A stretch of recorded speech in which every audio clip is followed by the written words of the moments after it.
اول حاجه واش نحتاجو في الوصفه تاعنا لنهار اليوم، نحتاجو قطعه تاع اللحم على حساب عدد افراد العائله. لهنا راهم لاصقين في بعضهم تالمو كانوا كونجلي. نحتاجو زبده كما تحبون، لهنا عندي مارغرين ديما. عندنا حبه بصل مقطعه شرائح كبيره تكون. عندنا لهنا 4 سنات تاع ثوم. لهنا عندنا ملح. عندنا لهنا نجمة اللر وزوج حبات قرنفل وقرفة ضروريين. البنات يزيدوا النكهه للحم تاعنا. لهنا عندنا مغرفه كبيره موطار. بالنسبه للتوابل عندنا كزبر، كمون، اعشاب عطريه ماهمش ضروريين، كركم، فلفل احمر، اللي حاب يزيد فلفل كحل ثاني كيف كيف. هذه هي.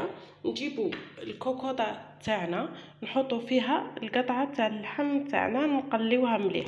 نحطوا في الكوكوطه الزيت قطعه كبيره تاع زبده يتقلاو مليح. بعدا نحطوا الطرف تاع اللحم تاعنا نحمروه مليح. انا جبت الزبده تاعي حطيتها ذوب مليح مع شويه زيت. لهنا ما تنساوش البنات باللي اللحم تاعنا ديجا فيه شحمه، دونك ما تكثروش بزاف الزيت. هذه هي. دوك نجيبوا اللحم تاعنا نحمروه مليح ونقلبوه.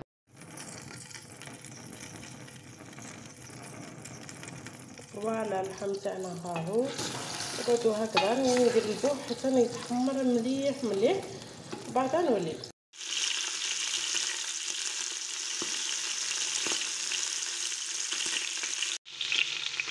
هكذا. بعد ما تحمر اللحم تاعنا مليح، شوفوا كيف حمرته، نزيدوا البصله ونزيدوا الثوم ونقليوهم هما ثاني مليح مليح على نار هاديه. بعدها نزيدوا التوابل.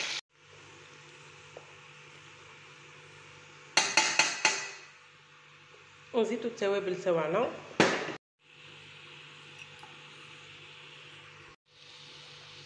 نزيدوا مغرفه تاع الموطار ونزيدوا شويه ملح.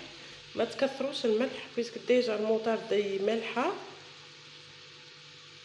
دونك ديروا غير شويه برك. فوالا هكذا نخليوهم يتقلاو مليح حتى يذبل البصل تاعنا. بعدها نزيدو 3 كيسان تاع الماء سخون. فوالا هكذا راني مرقت تاعي ب 3 كيسان ونخليوها واحد النص ساعه حتى ل 45 دقيقه داكا، ونعاودو نوليو.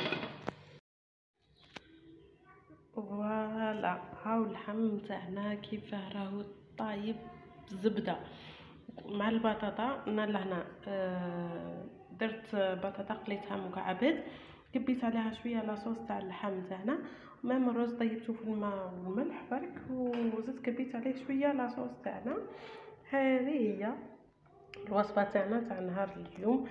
جربوها وما تندموش، راهي كراه بنينه. فوالا سلام.